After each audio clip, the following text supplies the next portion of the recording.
নমস্কার, আমি অনাবি। আমার রন্ধনশালায় আপনাদের স্বাগত। আজকে আমি বানিয়েছি পনির স্যান্ডউইচ। এটা বানানো খুবই সহজ এবং খুবই তাড়াতাড়ি, খুব অল্প উপকরণ দিয়ে এটা তৈরি হয়ে যায়। এটা বাচ্চাদের টিফিনে বা স্কুলের টিফিনে বা অফিসের লাঞ্চ বক্সেও আপনারা দিয়ে দিতে পারেন। তাহলে চলুন শুরু করা যাক আজকের রেসিপি।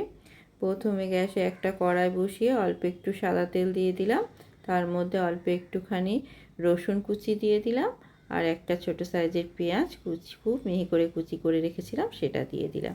এবার পুরোটা একটু ভালোভাবে নাড়াচাড়া করে নিচ্ছি।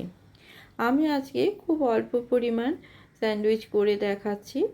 যাদের একটু বেশি পরিমাণ স্যান্ডউইচ যারা করবেন তারা কিন্তু পেঁয়াজ ও রসুনের পরিমাণটা একটু বেশি বেশি দেবেন।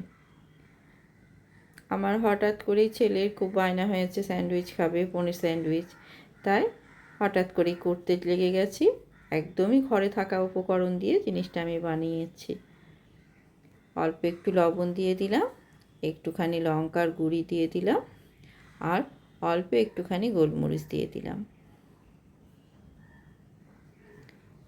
এবার অল্প একটুখানি টমেটো সস দিয়ে দিচ্ছি, এই 1 চামচ মতো। এবার একটু ভালোভাবে নাড়াচাড়া করে এটা মিশিয়ে নিচ্ছি।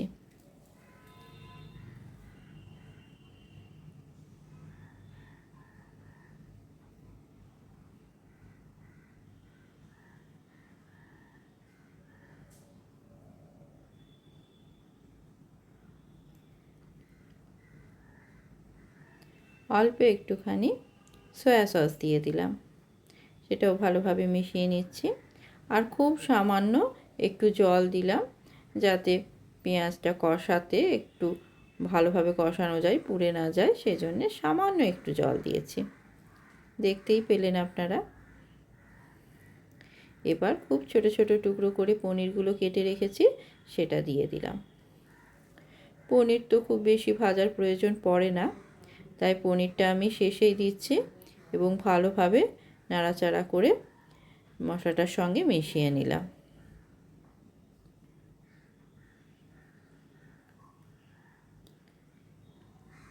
অল্প একটুখানি রান্না করে নিলেই হয়ে যাবে। বাস, পনিরটা রেডি হয়ে গেছে। এবার এটা আমি সরিয়ে রাখবো। আমি এখানে 4টে ব্রেড নিয়ে নিয়েছি। আপনারা যে পরিমাণ করবেন সেই পরিমাণ নিয়ে নেবেন। আজকে আমি শুধু আমার ছেলের জন্যেই স্যান্ডউইচটা বানাচ্ছি, তাই অল্প পরিমাণ নিয়ে আপনাদের দেখিয়ে দিচ্ছি। এবার ব্রেডগুলোতে অল্প করে বাটার লাগিয়ে দিচ্ছি।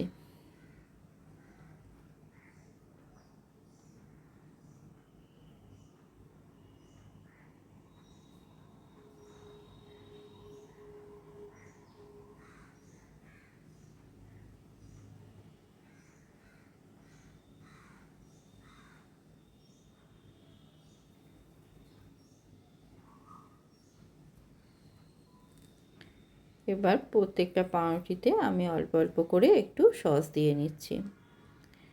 আপনারা সস ছাড়া আপনারা কিন্তু মেয়োনিজও দিতে পারেন। 2টো ব্রেডে সস লাগিয়ে নেবেন আর 2টো ব্রেডে মেয়োনিজ দিয়ে দেবেন। আমি বেশিরভাগই তাই করি, কিন্তু এই মুহূর্তে আমার কাছে মেয়োনিজটা নেই, তাই আমি 4টে ব্রেডেই টমেটো সস লাগিয়ে নিচ্ছি।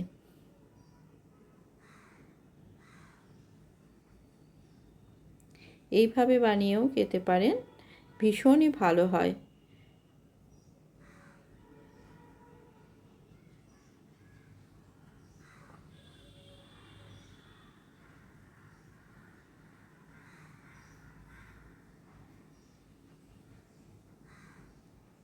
এবার আমি পনিরটা 2টো পাউরুটির মধ্যে ভালোভাবে দিয়ে দেব।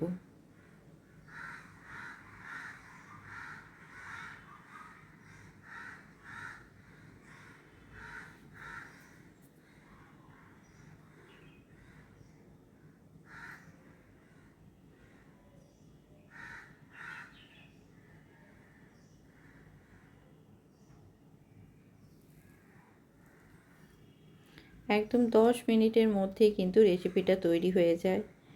আমি এই রেসিপিটা যখন আপনাদের দেখাচ্ছি একদমই কিন্তু বেশি কাটছাঁট করছি না, প্রায় পুরোটাই দেখাচ্ছি। এবার একটু করে একটা চিজ কিউব নিলাম, সেটা একটু গ্রেটারে করে দুটো পাউরুটির উপরে ভালোভাবে গ্রেট করে দিয়ে দিচ্ছি। চিজ স্লাইস থাকলেও আপনারা চিজ স্লাইস দিয়ে দিতে পারেন।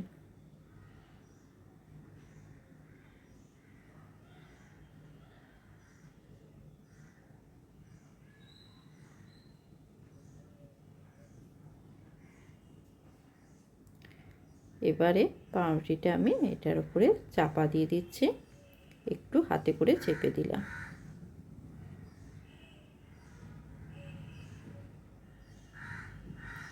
এবারে গ্যাসে আমি একটা তাওয়া বসিয়ে নিলাম। এবার ব্রেডের উপরে দিকটাতে একটুখানি বাটার লাগিয়ে দিচ্ছি। এবার বাটারের দিকটা তাওয়ার দিকে করে দিয়ে দিলাম তাওয়ার মধ্যে। আর একটা ব্রেডের মধ্যেও বাটার লাগিয়ে আমি ঠিক একই রকমভাবে তাওয়াতে দিয়ে দিলাম। এবারে ব্রেডের অন্য অংশটাতেও একটু করে বাটার লাগিয়ে দিচ্ছি।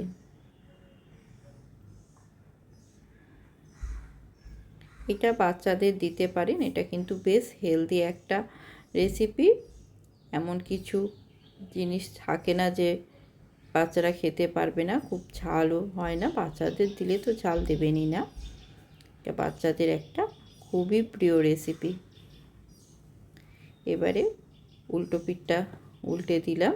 দেখুন ঠিক এরকম ব্রাউন করে কিন্তু সেঁকে নিতে হবে।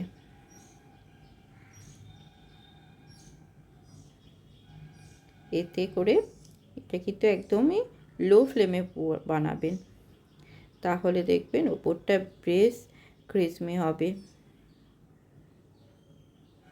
ব্যাস আমার তৈরি হয়ে গেছে।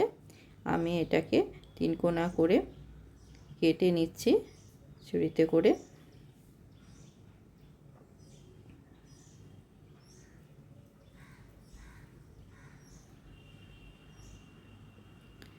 এই দেখুন ভেতরটাও আমি আপনাদের দেখিয়ে দিচ্ছি কী রকম হয়েছে।